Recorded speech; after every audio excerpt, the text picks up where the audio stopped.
It's easy to forget in this days of AI hype and everyone talking about clones, me included, that PowerPoint is still the overwhelmingly favorite technology used by corporate executives around the world. Now, PowerPoint slides can change. The days are gone when all you did was put 3 bullet points and a few words, but the technology is still in use every single day. I'm very happy to have with us today as a guest on the program one of the most renowned experts in the entire world on PowerPoint. Our guest today is Geetesh Bajaj, and very happy to invite him to the show. Geetesh, thanks for joining us today. So good to see you, TJ. Now, Geetesh, for those of you unfamiliar, has written 6 books on PowerPoint. He has been named an MVP for 23 years in a row. For our listeners who aren't familiar with the Microsoft PowerPoint MVP, tell us what that means. How does someone get certified? What does that actually mean? And MVP stands for Most Valuable Professional. Okay, it's an award. It's the name of an award that Microsoft gives out to people who focus on and excel in any particular technology of theirs, including PowerPoint. So they have many MVPs all over the world, and they have under 40 MVPs for PowerPoint alone, and this is 40 spread all over the world. But there are And not many who've had it for 23 years in a row, correct? uh, no, there are not many who had it for 23 years in a row. You're right. Right. So tell us what's what's new in the world of PowerPoint. A lot of people think, well, I learned PowerPoint 10 years ago. I know how to throw together a slide deck. You consult with many of the top agencies in the world who are creating slide decks for major corporations, major marketing advertising agencies all over the globe. So you're really working on things on a cutting edge. What is new and exciting about PowerPoint? What I would love to say is that PowerPoint does a lot of stuff that's new, and it also ensures that it is relevant even today, although PowerPoint itself is more than 30 years old, okay? So for a product that's been there for so many years, for decades, we made the leap into AI now, which is the new part that we're talking about. And PowerPoint works with Microsoft's Copilot technology, and you can actually use AI. It's not really great at now. It's getting better and better every day you use it. But what's more important than what's new in PowerPoint is that PowerPoint has managed to keep itself relevant for decades now. It's where how PowerPoint goes and reinvents itself. And you had PowerPoint on the desktop, on Windows and Mac, and then when everything was online, they created PowerPoint on the web, where PowerPoint works on the browser. Now PowerPoint works on tablets, on phones. They also have some sort of basic version of PowerPoint for watches. Okay, so So Microsoft has let kept me step back a minute there and just toss out a question. Why does someone want PowerPoint on their phone? Is it because they're traveling, they come in late to a meeting and they want to continue to do a presentation just from the phone? A part of me is excited about the innovation, and a part of me is appalled because a pet peeve of mine, I can't stand when I see a speaker holding a phone Mhm. and looking at it for notes. It's like, how is that really better than having, a sheet of paper just on the table? But you tell me, why does someone want a PowerPoint deck or the program on their phone? The important part to notice here is it's not that PowerPoint is on the desktop or a laptop and on the phone. The more important part is that PowerPoint as an ecosystem is everywhere. It's omnipresent.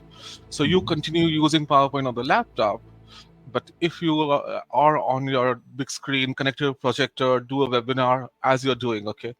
But Mhm. suddenly you want to make one change and you realize you don't want to boot up the laptop, it's on your OneDrive or on any other cloud system. Just take it on your phone, change that one figure. It's so much quicker and faster than doing it otherwise, okay? So in addition to the way you like to work with PowerPoint, just think of PowerPoint on the phone as an additional way to work with it. Mhm. Okay, and I do want to bring up and spotlight InDesign, your publication that you've been publishing for years and years and years, which really gives people all the latest information on PowerPoint, the technology, how to use it.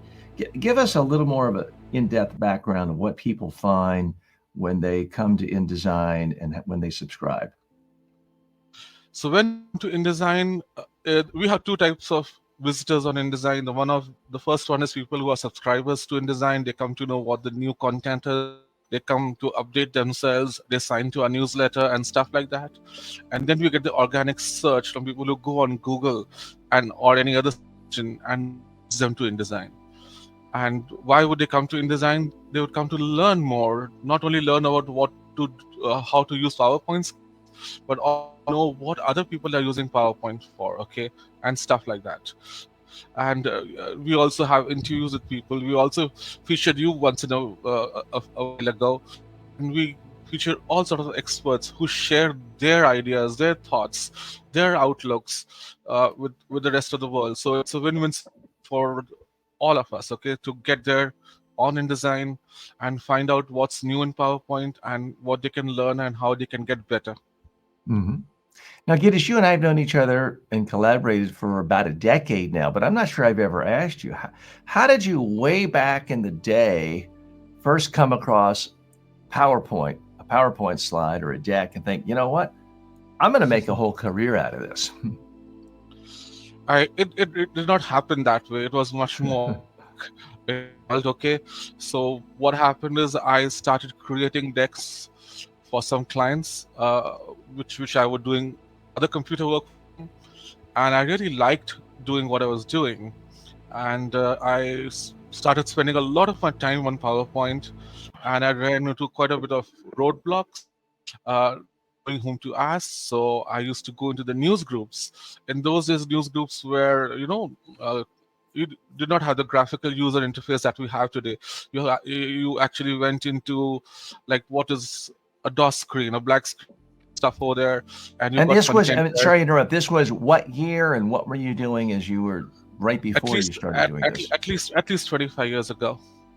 Okay, Mm-hmm. and what I was doing before at that time was working with websites, and I also was running a business of my own, and this is something which essentially started as a hobby, and I So you were started enjoying doing. you were building websites professionally in the late 1990s. uh, Not that wasn't professionally as well, okay, that was also a hobby, and that was Mm-hmm. more of having fun. But what I was doing professionally was that I was running the family business, which was a food processing factory, and I was taking care of that, okay. Okay. And I had some spare time, and I loved doing all this stuff. I loved getting a computer, playing around with it, and so things evolved. As I told you, it was very organic, and then I went and started asking questions about PowerPoint to understand how things work, and I found many people were asking questions, and I thought I knew the answers to them, and I would answer those questions for other people on the news groups. Things changed. I'm based in India, and the internet opened up here, and we got access to all the stuff, browsers, and you know, going and the world became a smaller place. Okay, and then I realized that I was answering the same questions again and again. Okay, so I decided to create this site where I could just go and put detailed answers and techniques for all the stuff I was telling them in the news groups and send them there. So that's how InDesign evolved, started. Hmm. And yes. Fast forward to today, how are your clients actually using PowerPoint? Because there's a million ways you can use it. I think of there's two main ways. One is a communication tool that you're emailing to people, and it's just a fancier way of graphically conveying information that you want someone to read in silence, the way they would read a document. The other is something that you have behind you or going at the same time or a part of you when you're standing up in front of people speaking. And I guess the third way is when you are presenting online. How are most of your clients using it these days? So they're Or using it or I not should say the only. clients of your clients using it. Yeah, exactly. And they're using in any of those three ways, okay, and they're actually continuously finding newer ways of using PowerPoint. People use them conventionally, as you said. A lot of people also use them unconventionally in other ways, okay. But what's really happening is, let's talk about unconventional ways. People are using PowerPoint to create video clips. People are using PowerPoint to create graphics, for to share. They're even using PowerPoint to create greeting cards, okay, and stuff like that. And certainly PowerPoint is being used in the conventional way: business presentations, business reporting, and sharing content with others. What PowerPoint is really good at, TJ, is taking content from disparate sources, okay, from different sources, putting them together. You can take visuals, you can take text, you can take multimedia, you can take your chart content, you can take your, screenshots, and put them all together in one document and then share it with others, and they don't need to have viewers or all that stuff. And PowerPoint is the glue that holds everything together, so you can put your message in one document and share it with the rest of the world. And who is PowerPoint's biggest competitor these days? Is it Canva? Is it Adobe? Is it Apple Keynote? Where are you seeing the competition? Or does Good everyone question. just use all of those tools? And PowerPoint's an umbrella term for a lot of these things combined. The good thing is a lot of these new products coming up, they're very promising, and they bring up a challenge to Microsoft, and that actually inspires them to make PowerPoint even better, because they have to compete with all these products, right? So the winner is us, the users, okay. So we get everything else, and we get PowerPoint, and then we get other tools like Google Slides and Canva, okay, and of course the other tool like Apple Keynote that you referred to. Now, what happens is when these tools come up with some sort of groundbreaking technology which PowerPoint doesn't offer, like if you take the case of Google Slides, the most important feature that it brought forward was collaborating. A lot of people could collaborate on the same presentation and edit it and make changes, and that was really a killer feature. So PowerPoint also had to, up the ante and get that over there. Now, to speak of them in competing terms, there's one factor to always remember: Google Slides, Canva, Keynote, and many other tools that you have that create slides over there. They always have an import PowerPoint feature, but they also have an export to PowerPoint feature. So a lot of users who use these other products also use PowerPoint. So it's not that they just use those products, because we are living in a world where you have to share content with others. And I always felt, TJ, that the PowerPoint file format is a bigger asset for Microsoft than PowerPoint itself. Because if anybody wants to share the content, they have to very well go and share it as a PowerPoint file. Mhm. Our guest today is also the director of the Presentation Guild, Geetesh Bajaj. What is the Presentation Guild? The presentation industry body that was formed around 10 years ago, okay, to be the voice of the industry, to represent the industry, and create certifications for the presentation industry. It was just felt that the presentation industry, PowerPoint designers, or presentation designers, or presenters should be represented in a way that other design fields get represented, like graphic design or any other sort of design, okay. So the presentation guild was formed to make sure that that void was filled up, okay. And I think it's done an amazing job over the last 10 years. Mhm. And So, I would Geetesh, you've welcome, had a, I'm sorry, go go ahead. ahead. No, I would welcome all of your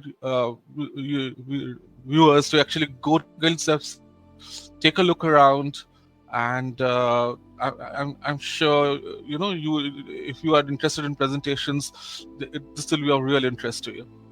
Mhm. What is your advice to, let's say, a typical one of our viewers? Let's say they work in corporate communications. They handle a whole variety of communications tasks, but let's say 15% of their time they are given the challenge of creating PowerPoint slides and decks for senior executives at their corporation. You've seen a lot of change over your decades of experience. What is your number one piece of advice to a communications executive who is given the task and maybe they don't have a lot of other background information? Maybe they haven't had FaceTime with the executive yet. What is your career advice to them on how they can get this part of this portfolio down where they are seen as a real expert at creating high quality presentation decks, and beyond that, really helping the top executives communicate effectively? The first piece of advice is to do a lot of homework before you even launch PowerPoint.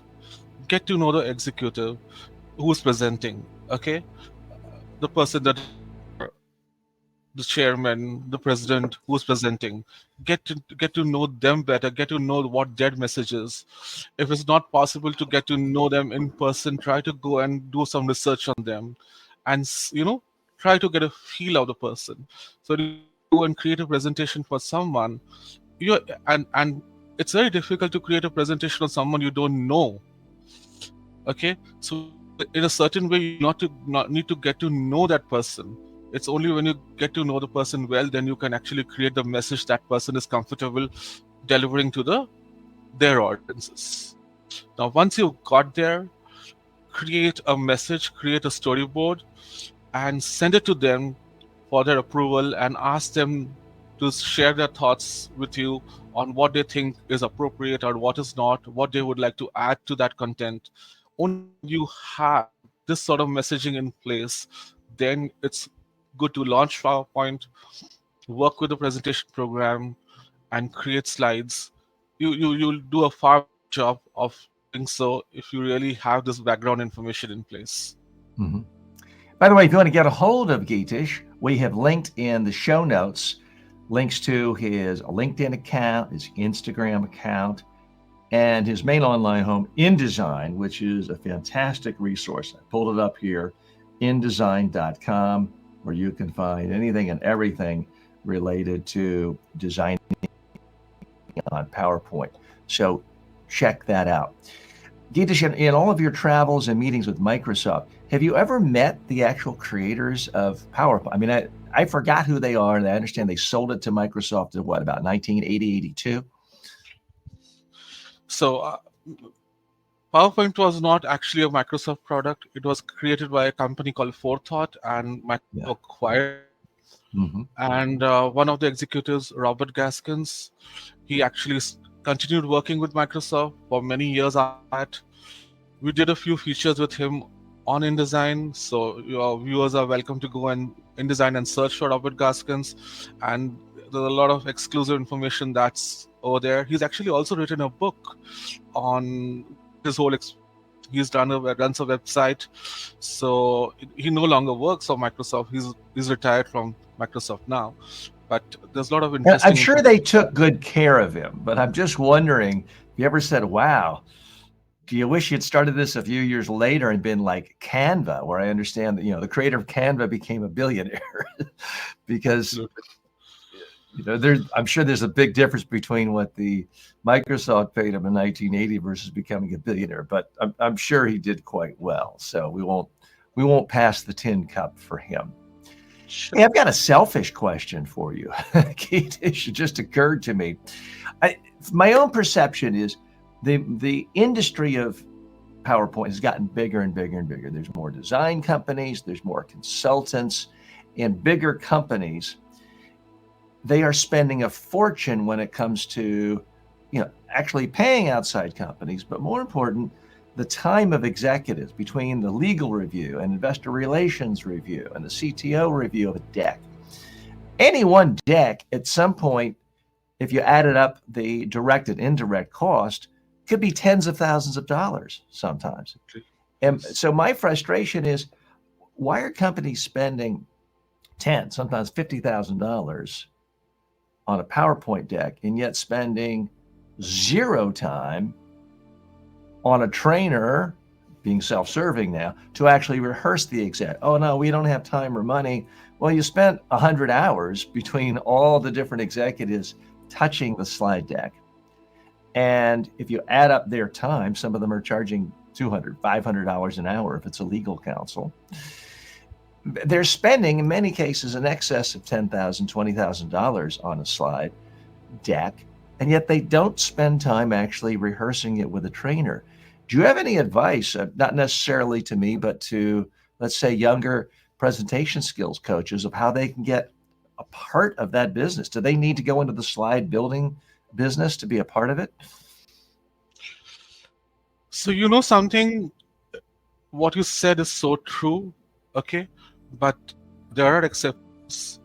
And the good part is more of these exceptions are coming in place now, okay? So a lot of people recognize that you need to be trained into presenting, you need to have some guidance. Just getting a deck and spending so much money on a deck is not good enough if you don't know how to deliver that message well. And things are changing, though not at the speed which you would have liked to. And the two aspects that I really need to highlight here. First is that is the reason why industry organization like Presentation Guild came up, okay, to actually go and further the thought that you really need to do more with your deck, slides decks, than just create them in the first place. Secondly, Microsoft has also been putting a lot of effort in this direction. They now have tools that let you practice better, create your content better. They they have put in a lot of effort into accessibility issues now, which is again very important. And they have also done stuff like transliteration in other languages and stuff again on those lines. Are we there yet? Do we need to do more? We certainly need to do more.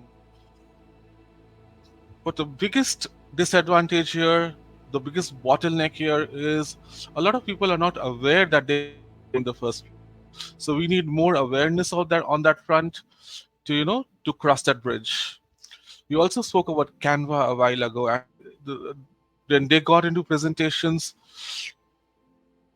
no one thought they will get to this level that they have today, and they're doing a really, really amazing job and stuff like that. But the same challenges faced with all the slideware programs, including Canva, Google Slides, or PowerPoint.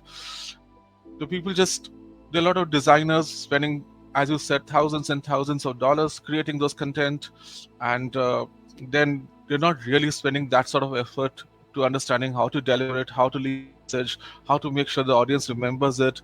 They don't. They also need to learn to how to follow up on that presentation and take it further. And there are a lot of training happening nowadays. There are a lot of add-in companies creating add-in products that let you use artificial intelligence or tools for presentation And management. Geetesh, hold on one moment there. We do have a couple questions coming in related to this very subject. By the way, Diggs on Twitch says hello. Dr. Sunny of Speak and Shine says, Geetesh, how has AI impacted how your PowerPoint presentations are designed? You've touched on a little earlier, but if you could go into more detail for Sunny. Sure. See, AI is an assistant, okay, as far as I see that, okay. A lot of people have assistants, a lot of people don't have assistants. With AI, everyone can have an assistant. But who is giving the presentation? Whoever is giving a presentation, delivering the content to an audience, is considered to be a subject matter expert. Okay? So AI is not a subject matter expert. When you go in front of an audience, you go and talk to them, and there's a question about something, you can't refer to AI at that point in time. So AI is only a tool you can start with. You can, when you imagine you have a creative block, and that's natural. It happens to even to the most creative of us. Okay, AI is going to break that creative block for you. It's going to get through that bottleneck. You get some content to start with. A lot of the content is very good, okay, but the content that AI gives you can be much more broader than you want. You may want to narrow that down to what is applicable to you, and then use AI as a starting point. It's awesome. You can create content with that. You can create images with that technology using AI, including Microsoft's own Copilot AI stuff. But AI is not you. It doesn't replace you. It only makes you better, and use it wisely, and it's going to help you a lot that way. And speaking of getting better, a lot of our viewers in our remaining time would really like to know how you worked your way up your career, because you started off doing this as a hobby, then you were designing slides, but then you worked your way up to a position of real thought leadership where companies around the world are paying you as a consultant to help them. Tell us the various steps you took to Okay. get to that thought leadership. By the way, you have written a number of books, which anyone who wants to check those out, they can find those on Amazon and other online bookstores. But take us just briefly through that journey of how you worked your way up the food chain of the PowerPoint world. So I partly spoke about it, how I got started into doing presentations and stuff, creating the website and design. And soon after that, after I was awarded as an MVP, Microsoft Most Valuable Professional. It's my 23rd year, consecutive year of being an MVP. And what has happened along the way is I have designed presentations and interacted with a lot of clients. I have attended a lot of industry events. And what I found like around 9 or 10 years ago is a lot of people are asking me questions and I'm helping them out. So essentially, I was to some extent doing consulting.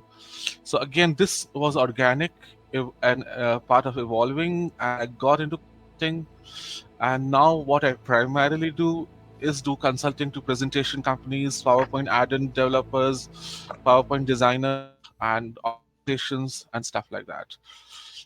So that's how I got there. Naturally, it's not as easy to go into detail about describing 23, 25 years of what I've done in such a little time. There's so much more to that, but this is how the journey has been. When you look into your crystal ball, where do you see things going in, say, the next 5, 10 years? Now, I started something recently, almost as not a complete joke, but almost. I started a cloning speaker bureau. And so my clone is available to give keynote speeches. In theory, someone could have their clone speaking and then have their slides, their PowerPoint slides coming up and down. Others might say, well, that's too gimmicky and we want the real person. Do you see clones being a part of people? Because let me step back. I do see clones as a part of the future. So many executives, experts are asked to give speeches all the time. And let's say someone needs me in Hyderabad where you are, but it needs to be 9 a.m. your time. Well, that's 1 a.m. for me. I can't get up, especially if they're not paying a full fee. But I could have my clones speak at any length of time and do Q&A. So I really do see that happening, but I'm wondering what you see as the future as AI takes a lot of different forms, clones being one of them. This is something that's it's still evolving. To say what's going to happen in the next few years, it's very difficult because we did not know a few years ago what would happen today. Mm-hmm. And having said so about the clone stuff, you say your clone goes and represents you, but then what if some questions are asked of the clone? Okay, and the clone gives answers because AI fed into the clone. But isn't it possible that if you were there live in person, you probably would have given a different answer? Okay. Well, I tested that. First of all, my clone doesn't pull, and the way most people's clones are, if they do it right, it's not pulling from the internet. It's only pulling from my books and my other books and my online courses and my YouTube, what I've actually said on YouTube. So if someone asks me something that I haven't written about or talked about, my clone is programmed to say, "Hey, you got me. I don't know." So it's transparent there. So it's not like it's going to start giving people solutions to the Middle East crisis when that's not something I've written about or talked about or want to get involved with. So in answer to your question, I think sometimes I give a lot better answers than my clone does. Sometimes they're pretty similar. But if I'm being honest and fair, sometimes my clone gives a better answer because it has more detail. It has a perfect memory and recall, whereas mine doesn't. So we'll talk about this again next time. Geetesh, thanks so much for being with us today. Really appreciate your time. For people who want to know more about him, he's on social media everywhere. We've posted links in the show notes. And you can always go to his website, indesign.com. Those of you listening on the podcast, it's INDEZINE.com. Geetesh, thank you so much for being, and I should point out our plug. We're brought to you today by our latest sponsor, which is my own book, Building an Interactive AI Video Clone. If you want to know how to create a clone that can give speeches on your behalf, with or without PowerPoint, check out the book. It's available as a Kindle book, a digital book, a Kindle Unlimited book. It's available as a paperback. It's available as a hardback. It's available as an audiobook on audible.com and other places. So check out the book if you want to get ahead of the game when it comes to using AI in your own presentations. Geetesh, thanks so much for being our guest today. It's been a pleasure, TJ.